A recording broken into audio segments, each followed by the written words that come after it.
زمین سے غلہ اور اناج نکال کر دیتا ہے۔ سبحان اللہ و بحمدہ، سبحان اللہ العظیم۔ صلاۃ و سلام اس کے بعد اللہ کے آخری نبی امام الانبیاء محمد الرسول اللہ صلی اللہ علیہ وسلم کی ذات گرامی پر، جنہوں نے ہم تک اللہ رب العالمین کا دین پہنچایا، جنہوں نے عبادت کا طریقہ سکھایا اور اس بات کی اپنی امت کو تاکید کی کہ میرے طریقے پر ہی اللہ کی عبادت کی جائے۔ اللہم صلی علی محمد وعلی آل محمد کما صلیت علی ابراہیم وعلی آل ابراہیم انکا حمید مجید۔ اللہم بارک علی محمد وعلی آل محمد کما بارکت علی ابراہیم وعلی آل ابراہیم انکا حمید مجید۔ حمد و صلوات کے بعد آج جمادی الاخرہ کی 13 تاریخ ہے، 1444 ہجری چل رہی ہے اور 6 جنوری 2023 عیسوی بھی ہے۔ خطبہ جمعہ کا مسجد عزیزیہ میں آپ ترجمہ سماعت فرما رہے ہیں۔ آج جس موضوع پر خطبہ ہوا وہ ہے نا امیدی چھوڑ دینا۔ ہم سب یہ بات اچھی طریقے سے جانتے ہیں کہ اللہ رب العالمین رحمان و رحیم ہے۔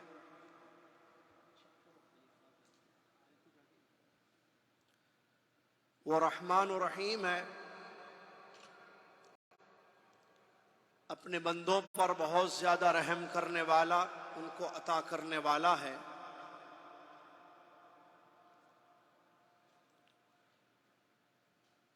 اس کی رحمت بڑی وسیع ہے، گنہگاروں کو بخشتا ہے، مانگنے والوں کو عطا کرتا ہے، دعائیں قبول کرتا ہے، پریشانیاں دور کرتا ہے، اولاد، رزق، شفا عطا کرنے والا۔ ہمیشہ انسان کو چاہیے کہ وہ اللہ کی ذات سے امید رکھے، قبولیت کی امید کہ میری عبادت، میرے اعمال قبول ہوں گے، اجر اور ثواب کی امید کہ مجھے میرے اعمال کا اچھا اجر ملے گا، بخشش کی امید کہ میرے گناہ معاف ہوں گے۔ ایک مومن کی یہی صفت ہوتی ہے کہ وہ اللہ رب العالمین کی ذات سے پر امید ہوتا ہے۔ اللہ تعالیٰ نے ایمان والوں کی یہ صفت قرآن میں بیان کی ہے، یرجون رحمتہ ویخافون عذابہ۔ مومن اللہ کی رحمت کی امید رکھتے ہیں اور اللہ کے عذاب سے ڈرتے ہیں۔ اہل علم، علماء کرام عقیدے کی کتابوں میں ذکر کرتے ہیں کہ الایمان بین الخوف والرجاء، الایمان بین الخوف والرجاء، ایمان ڈرنے اور امید کے درمیان کا نام ہے۔ ڈرنا بھی ایمان ہے، امید بھی ایمان ہے۔ مطلب خوف ختم ہو یہ ایمان نہیں ہے کہ انسان نڈر ہو کر زندگی گزارے، اللہ کی پکڑ، اللہ کے عذاب کا کوئی ڈر نہیں ہے اس کو، یہ بھی ایمان نہیں ہے۔ نا امید ہو جانا اللہ کی بخشش سے، رحمت سے، یہ بھی ایمان نہیں ہے۔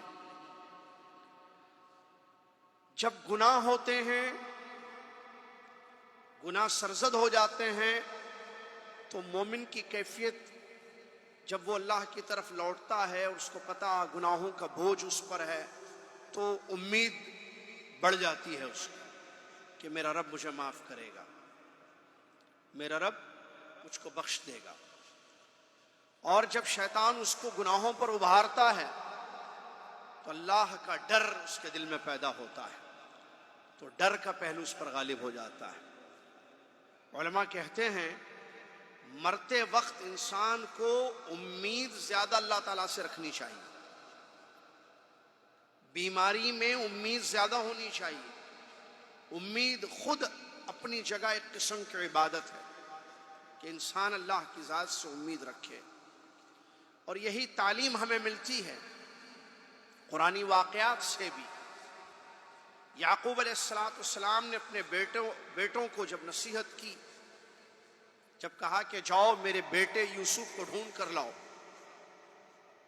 تو وہاں جو انہوں نے اپنے بچوں کو نصیحت کی تھی، اللہ پاک نے قرآن کی آیتوں میں اس کا ذکر کیا، یا بنی اذهبوا فتحسسوا من یوسف واخیہ ولا تیأسوا من روح اللہ انہ لا ییأس من روح اللہ الا القوم الکافرون۔ اے میرے بچوں، جاؤ ڈھونڈو مصر میں یوسف اور اس کے بھائی کو، تمہارے دونوں چھوٹے بھائیوں کو، میرے بچوں کو ڈھونڈو، تلاش کرو، اور اللہ کی رحمت سے نا امید مت ہونا کہ نہیں ملیں گے ہمارے بھائی جو کھو گئے ہیں، نہیں ملیں گے بھائی۔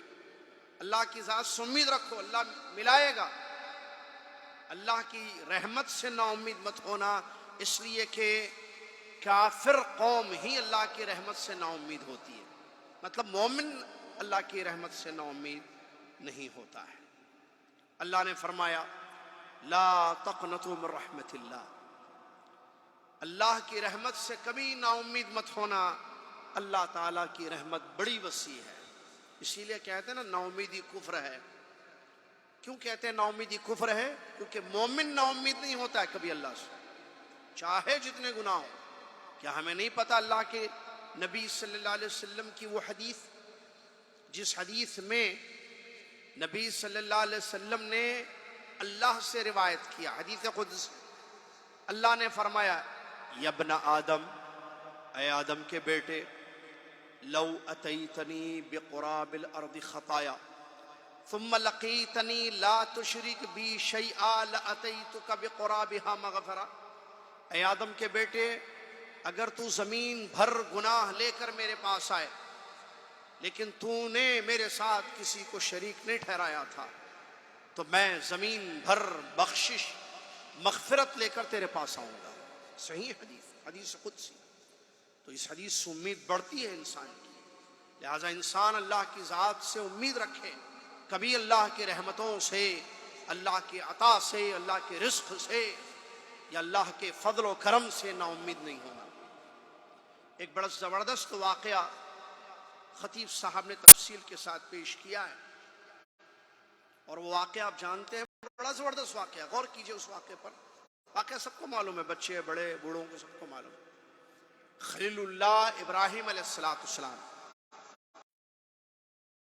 ہاجر جس کو لوگ سمجھتے ہیں ان کا نام ہاجرہ تھا، ہاجرہ نہیں تھا ان کا نام، حدیثوں میں ہاجرہ نہیں ہے، یہ تا مربوطہ پتہ نہیں میڈ ان انڈیا یا میڈ ان پاکستان ہے، یا پتہ نہیں میڈ ان ترکی ہو، بہرحال اصل ہاجر نام تھا۔ حاجر حکم ہے ہمارے بچوں کو ذبح کرنے کا یا جانوروں کو ذبح کرنے کا حکم ہے قربانی کے وقت؟ تو مسئلہ اصل ہے، ہم دین محمدی کو ماننے والے ہیں، شریعت محمدیہ، ہمارے لیے جو احکام ہیں ہمارے پیارے نبی صلی اللہ علیہ وسلم نے بیان کر دیا ہے، اس کو تفصیل کے ساتھ۔ ابراہیم علیہ السلام کی شریعت اور تھی، تمام انبیاء کا دین ایک تھا، شریعت الگ تھی۔ دین کیا تھا؟ ایک اللہ کی عبادت کرنا، شرک نہیں کرنا۔ اسی لیے کہتے ہیں نا ملت ابراہیمی، جس کے ہم بھی پابند ہیں، خالص ایک اللہ کی عبادت۔ واتبع ملت ابراہیم حنیفا، اللہ نے ہمارے نبی صلی اللہ علیہ وسلم کو حکم دیا تھا کہ ملت ابراہیمی کو فالو کیجیے۔ کیا ہے ملت ابراہیمی؟ خالص ایک اللہ کی عبادت، توحید، شرک سے بچنا۔ لیکن شریعت، طریقے عبادت، احکام وغیرہ الگ الگ۔ سارے پیغمبروں کی دعوت ایک رہی، خالص ایک اللہ کی عبادت، لیکن عبادت کے طریقہ کار میں جو ہے ہر ایک کی شریعتیں مختلف۔ لکل منکم، آیت ہے نا قرآن، لکل منکم شرعۃ ومنہاجا، تم میں سے ہر ایک کے لیے ایک شریعت ہے اور ایک طریقہ کار ہے۔ تو ابراہیم علیہ السلام کو اللہ نے حکم دیا کہ چھوڑ دو۔ غور کیجئے، مکہ مکرمہ کا وہ علاقہ پہاڑی، اطراف پورے پہاڑ، وادی اور پہاڑ، نہ کوئی انسان بسنے والا، نہ کوئی چیز، نہ کوئی درخت، صحرا، ڈیزرٹ. پھر انسان بسے ہی نہیں تھے وہاں کوئی اس وقت. پانی نہیں، کھانے کا انتظام نہیں، نہ کوئی مکان ہے، نہ کوئی دکان ہے کہ خرید لے انسان اپنی بھوک پیاس مٹا دے، کچھ نہیں ہے. چھوڑ دیا اپنی بیوی ہاجر کو اور اپنے بیٹے اسماعیل علیہ السلام کو. جا رہے ہیں، پیچھے سے ام اسماعیل ہاجر آواز دیتی ہیں کہ یہ کہاں چھوڑ کر جا رہے ہیں آپ؟ این تذهب، اے ابراہیم کہاں جا رہے ہو آپ؟ اور اس وادی میں ہمیں چھوڑ کر جا رہے ہو جہاں نہ انسان ہے نہ کوئی چیز ہے. تو وہ چپ چاپ جا رہے ہیں، پلٹتے نہیں ہیں. دیکھوں تو کہیں شفقت نہ آ جائے، چلے جاؤ. پھر انہوں نے اپنی بات دہرائی، کہاں چھوڑ کر جاؤ رہے ابراہیم؟ ہاجر علیہ السلام نے کہا کہاں چھوڑ کر جا رہے؟ یہاں کوئی نہیں ہے. سبحان اللہ، نہیں پلٹے. تو ان کو سمجھ میں آ گیا کہ بھئی میں پکار رہی ہوں، یہ پلٹتے نہیں ہیں. میرے شوہر ایمان والی خاتون تھی. کہا کہ اللہ امرک بہذا، کیا اللہ نے آپ کو اس کا حکم دیا ہے؟ وہ چلتے چلتے کہتے ہیں نعم، جی ہاں اللہ نے حکم دیا ہے. ختم. حکم اللہ نے دیا ہے، اللہ کا امر، اللہ کا آرڈر آیا کہ چھوڑو، چھوڑ دیا. اب بیوی کو پتہ چل گیا، بچہ تو چھوٹا تھا، بچے کو کیا معلوم. تو کہتی ہیں اذن لا یضیعنا، کیا امید اللہ کی ذات سے، اللہ کی رحمت کی امید دیکھیے، اللہ کی حفاظت کی امید دیکھیے. حفاظت، اللہ حفیظ ہے، اللہ حافظ ہے. کہا کہ حکم اللہ نے دیا ہے، تب تو وہ ہمیں ضائع نہیں کرے گا، تب تو وہ ہمیں ضائع نہیں کرے گا. چلے گئے. ثنیہ تک پہنچے، وادی جہاں سے بیوی بچہ نظر نہیں آ رہے. وہاں خانہ کعبہ کی طرف، جہاں خانہ کعبہ بعد میں بنا، دعا کی اللہ سے اور اللہ تبارک و تعالی سے مانگا. دونوں ہاتھ اٹھا کر کہا ربنا انی اسکنت من ذریتی بواد غیر ذی زرع عند بیتک المحرم ربنا لیقیموا الصلاة فاجعل افئدة من الناس تهوی الیہم وارزقهم من الثمرات لعلهم یشکرون. سورہ ابراہیم کی آیت. اے میرے پروردگار، میں نے اپنے گھر والوں کو ایک ایسے وادی میں چھوڑ دیا ہے جو زراعت والی نہیں ہے، تیرے حرمت والے گھر کے پاس. اے میرے پروردگار، تاکہ یہ لوگ نماز قائم کریں تو تو لوگوں کے دلوں کو ان کی طرف پھیر دے. میری بیوی بچے اکیلے ہیں، اے میرے پروردگار میں نے چھوڑا ہے ان کو تاکہ یہ عبادت کرے، نماز قائم کرے. تو لوگوں کے دلوں کو ان کی طرف پھیر دے اور ان کو رزق عطا کر پھلوں والا، تاکہ یہ تیری شکر میں زندگی گزاریں.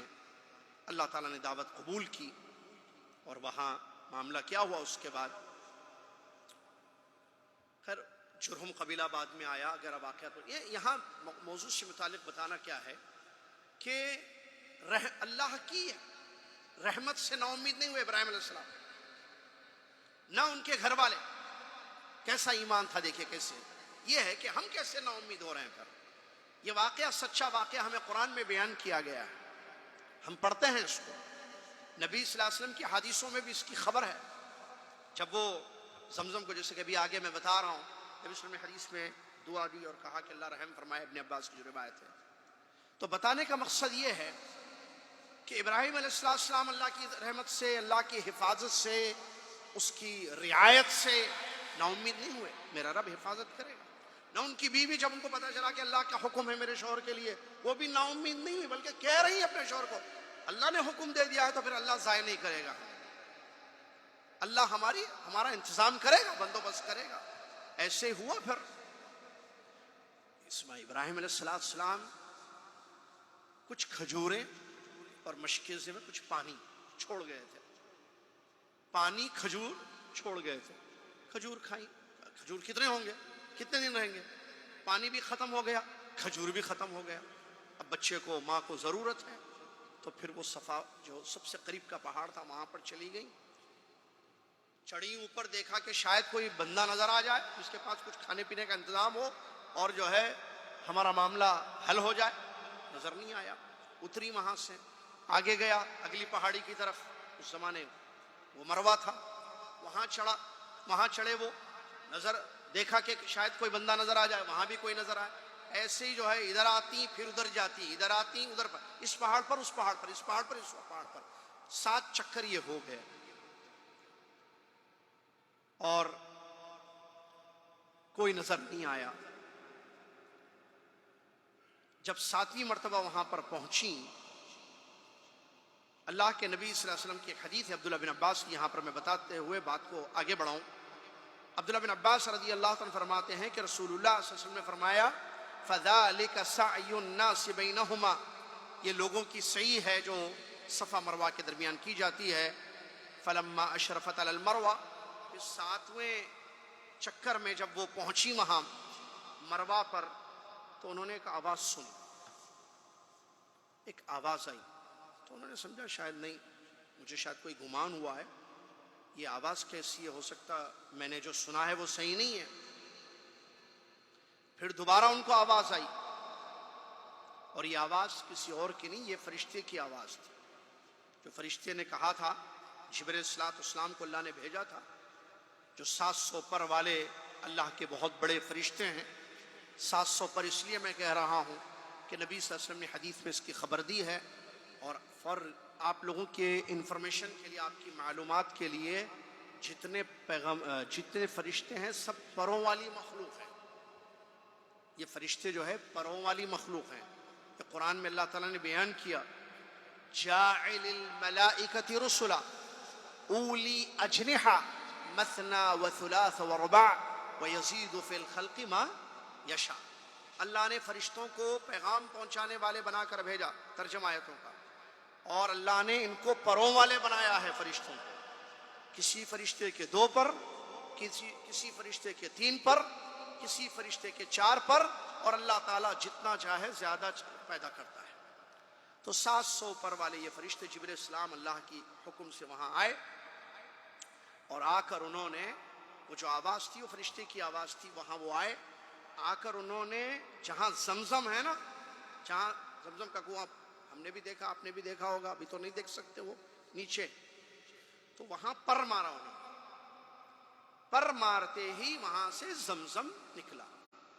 لوگ کہتے ہیں، بیان بھی کرتے ہیں کہ وہ اسماعیل علیہ السلام جو ہے، جو بچے رو رہے تھے چھوٹے، پیر رگڑ رہے تھے، سوچنا کیا ہوا زمزم کا، حدیثیں تو پڑھتے نہیں، نہ حدیثیں معلوم ہے، سوچے زمزم کیسے نکلا ہوگا، پتہ نہیں سوچا ہوگا، کہاں سوچا ہوگا نہیں معلوم مجھے، کیسے نکلا ہوگا زمزم۔ بچہ جب روتا تو کیا کرتا، پیر رگڑتا، اچھا ہاں، تو اسماعیل علیہ السلام بھی رو رہے تھے نا، ماں ڈھونڈ رہی تھی پانی کو، کھانے کو، اچھا تو پیر رگڑیں گے، پیر رگڑنے سے نکل گیا۔ بعض تو مولوی بھی تقریروں میں بیان نہیں جانتی ہیں وہ کیا ہونے والا ہے، تو حوض کے جیسے انہوں نے ایسے شکل بنائی، اس کی وہاں مٹی تھی، ظاہر بات ہے، انہوں نے اس کو روکا اور ایسے اپنے چلو سے اپنے مبارک ہاتھوں سے لے کر اس میں ڈال رہی تھی، اشکیزے میں پانی کر رہی تھی۔ پیارے نبی عبداللہ بن عباس رضی اللہ عنہ فرماتے ہیں رسول اللہ صلی اللہ علیہ وسلم یہ اللہ تعالیٰ کو، تو وہ ایک بہتی ندی ہوتی یا چشمہ ہوتا ایک بہتا، بہرحال خود پیا انہوں نے اور اپنے بچے کو بھی پلایا، اور فرشتے جو آئے تھے وہاں جبرائیل علیہ السلام، انہوں نے القوم الکافر، ابھی تھوڑی دیر پہلے آپ کو آیت سنائی گئی کہ کافر اللہ کی رحمت سے نا امید ہو جاتے ہیں، کیوں؟ ایمان نہیں ہے، تو پھر امید بھی نہیں ہوتی ہے۔ مومن ایمان والا، ایمان امید، پھر اس کا رزلٹ۔ اب یہاں اس واقعے میں دیکھیے امام شافعی رحمہ اللہ کے اور دیگر اشعار پڑھے جس میں اسی موضوع سے متعلق باتیں تھیں، تو واقعے کو آگے دیکھیں تو اب وہ جو پانی نکل رہا تھا مسلسل وہاں اس کی شکل میں بن گیا تھا، تو جرہم قبیلہ یمن سے نکلا، وہ جا رہے تھے تو انہوں نے دیکھا کہ پانی کے آثار نظر آ رہے ہیں صحرا میں. وہ وہاں پہنچ گئے, ان سے اجازت مانگی, انہوں نے اجازت دے دی پڑاؤ ڈالنے کی. قبیلے جرہم والوں نے وہاں پڑاؤ ڈالا اور وہاں رہنے لگے. تو انسان بھی آ گئے نا یہاں, انسان کو انسان چاہیے بھائی, انسان کو انسان چاہیے. تو وہاں عورتیں, قبیلہ تھا پورا, بچے, مرد, عورتیں, بچیاں, وہ پورا قبیلہ آباد ہو گیا وہاں. بخاری شریف کی حدیث ہے کہ اسماعیل علیہ السلام نے عربی زبان انہی سے سیکھی, اور پھر جب بڑے ہوئے تو اسی قبیلہ جرہم کی بچی سے اسماعیل علیہ السلام کی شادی بھی ہو گئی. دیکھیے کیسے ایک امید کہاں تک لے گئی. دیکھیے صرف یہ نہیں کہ زمزم کے بعد کیا کیا ہوا. جرہم قبیلے کا آنا, وہاں بسنا اس جگہ پر, پھر وہاں جو ہے ان سے شادی ہونا, یعنی لوگ, انسان, قبیلہ, خاندان, سبحان اللہ, یہ سب اللہ کی رحمت کی امید سے ہوتا ہے. اسی لیے انسان کو چاہیے کہ کبھی اللہ کی رحمت سے نا امید نہ ہو, ہمیشہ اللہ تبارک و تعالیٰ کی ذات کے ساتھ اچھی امید رکھے. اور یہ بات ہم سب جانتے ہیں کہ اللہ تعالیٰ نے حدیث میں بیان فرمایا ہے, انا عند ظن عبدی بی, میرا بندہ میرے بارے میں جیسے گمان کرتا میں اس کے ساتھ ویسے رہتا ہوں. اگر بندہ میرے بارے میں اچھا سوچتا ہے, اچھا گمان کرتا ہے, تو اللہ تعالیٰ اس کے ساتھ اچھا کرتا ہے. اگر بدگمان ہو جائے تو پھر اس کا انجام بندے کو خود بھگتنا پڑتا ہے. لہٰذا اس واقعے میں ہمارے لیے بہت بڑی عبرت ہے کہ ہماری زندگیوں میں ہم اللہ کی ذات سے امید رکھیں. واقعات آتے ہیں, لوگوں کی باتوں میں آ کر جو ہے ہمارا ایمان کمزور ہوتا, ایسے ہو جا رہا, ایسے ہو گیا, ختم, سب جا رہے, سب جا رہے. آپ کو بھی پتہ نہیں کب مل جائے گا, آپ بھی چلے جائیں گے. اچھا, پھر ادھر جو ہے اولاد کو لے کر وہاں بھی نا امیدیں. اب اس عمر میں کیا بچے ہوں گے, ختم. کتنے سال ہو گئے شادی ہو کے, 15 سال ہو گئے, 15 سال سے کوئی اولاد نہیں, ختم. اب امید نہیں. ڈاکٹر ہاں نہیں, سب ڈاکٹر کہہ رہے پتہ نہیں کیا مسئلہ ہے, نہیں ہو سکتا. نا امیدی شروع, یعنی جگہ جگہ ہم دیکھیے ہمارے حالات میں, رزق کا معاملہ لے کے وہاں نا امیدی ظاہر ہوتی ہے. رزق کا, جاب کا مسئلہ لیجئے, نا امیدی. اولاد جو کہ رزق ہے وہ بھی ایک رزق عطا, وہاں نا امیدی ہمیں نظر آتی ہے. گناہ ہو جائیں تو ہم کو کہاں معاف کرتا بھائی اللہ, جملے بولے جاتے ہیں. 100 قتل کرنے والے کو اللہ نے معاف کیا. ابھی تھوڑی دیر پہلے آپ نے حدیث سنی کہ اللہ کہتا ہے کہ زمین بھر گناہ لے کر آؤ اور شرک نہ کرو, تو اللہ معاف کہتا ہے میں زمین بھر بخشش لے کر. کیا ہے یہ سب حدیثیں؟ اصل مسئلہ کیا ہے, ایمان نہیں ہے صحیح جیسے ہونا چاہیے, عقیدے میں کمزوری ہے, ایمان میں کمزوری ہے, تو اس کا باتیں سناتے ہیں تو ہم نا امید ہو جاتے ہیں. لوگ امید دلاتے ہیں تو ہماری امید بڑھ جاتی ہے. بھئی لوگوں سے ہمارا معاملہ ہے, اللہ تعالیٰ کی رحمت, اللہ کے کام, اللہ کے افعال, اس کے بارے میں ہمارا ایمان نہیں ہے. یہ قابل غور مسئلہ ہے. بچی کے رشتے کے معاملے میں دیکھیں, وہاں بھی نا امید ہے. اب تک تقریباً 15-20 رشتے آئے, سب نے نو کہا, کسی نے جواب نہیں دیا, کسی نے کہا ٹھیک ہے ہم بعد میں بتائیں گے, کوئی اطلاع نہیں ملی. 15-20 رشتے آ کر چلے گئے ہمارے گھر میں, ہماری بچی بھی آئی نہیں, ہماری بچی کا اب تک کوئی معاملہ پکا نہیں ہوا. خراب. اب کیا ہو جاتی ہے, بچی خود نا امید کہ میرا کوئی پیام آئے گا. بھی بچی کے گھر والے نا امید ہو گئے کہ اب ہماری بچی کا کوئی رشتہ ہوگا. اب اس پر لعن طعن, اس کو پتہ نہیں, نعوذ باللہ تو فلاں ہے, فلاں تیری وجہ سے. یہ سب گھر کا ماحول پورا خراب ہے. کیوں بھئی یہ سب چیزیں؟ یہاں مسئلہ ایمان کی کمزوری ہے. کیا اللہ تعالیٰ رشتے نہیں پہنچا سکتا ہے؟ ہو سکتا ہے کیوں اللہ کی ذات سے چھومی نہ ہو سکتا ہے کوئی اچھا رشتہ ہو جو انتظار میں ہو آپ کی بچی کے لیے, آپ رزق کو لے, ہو سکتا ہے اس کمپنی سے اچھی کوئی اور جگہ اللہ تعالیٰ آپ کے لیے روزی کا انتظام کر رکھا ہوگا. آپ ٹھیک ہے 15 سال ہو گئے, اتنے سال ہو گئے, بچے نہیں ہوئے, اس کے بعد بھی کیا 15 سال کے بعد لوگوں کو بچے نہیں ہوئے, بڑھاپے میں کیا لوگوں کو اولاد نہیں ہوئی ہے؟ کیا واقعات کبھی نہیں سنا آپ نے؟ یا ہم سلف صالحین کے واقعات میں نہیں پڑھتے ہیں اس کو؟ ابراہیم علیہ السلام یہی جن کے بارے میں کب ہوئی تھی ان کی اولاد؟ شادی کے 5 سال کے بعد, 10 سال کے بعد, 90 برس کے بعد کہتے ہیں. تو مسئلہ یہ ہے اصل کہ اللہ کی ذات سے امید ہمیں ہونی چاہیے, نا امیدی کبھی نہیں ہونی چاہیے. نا امیدی انسانوں کی طرف سے بھی پیدا ہوتی ہے, ایمان کی کمزوری اس کا سبب ہے, اور ایمان کی کمزوری کی وجہ سے شیطان بھی ہمیں اللہ کی ذات سے نا امید کر دیتا ہے. لہٰذا ہم اپنے ایمان کو مضبوط کریں, اپنے عقیدے کو پختہ کریں, اللہ کی ذات سے ہمیشہ امید میں رہیں. اللہ معاف کرے گا, اللہ سنے گا, اللہ دے گا, اللہ عطا کرے گا, اللہ نوازے گا, اللہ بخشے گا. اللہ تعالیٰ مجھے آپ کو اس پر تو اس کی توفیق عطا فرمائے. اللہ تعالیٰ نا امیدی جیسی بیماری سے ہم سب کو محفوظ رکھے اور ایمان کو مضبوط کرنے والا, عقیدوں کو پختہ کرنے والا ہم سب کو بنا دے. آمین. وآخر دعوانا الحمدللہ رب العالمین. والسلام علیکم ورحمۃ اللہ وبرکاتہ. کفارۃ المجلس: سبحانک اللہم وبحمدک، اشہد ان لا الہ الا انت، استغفرک واتوب الیک.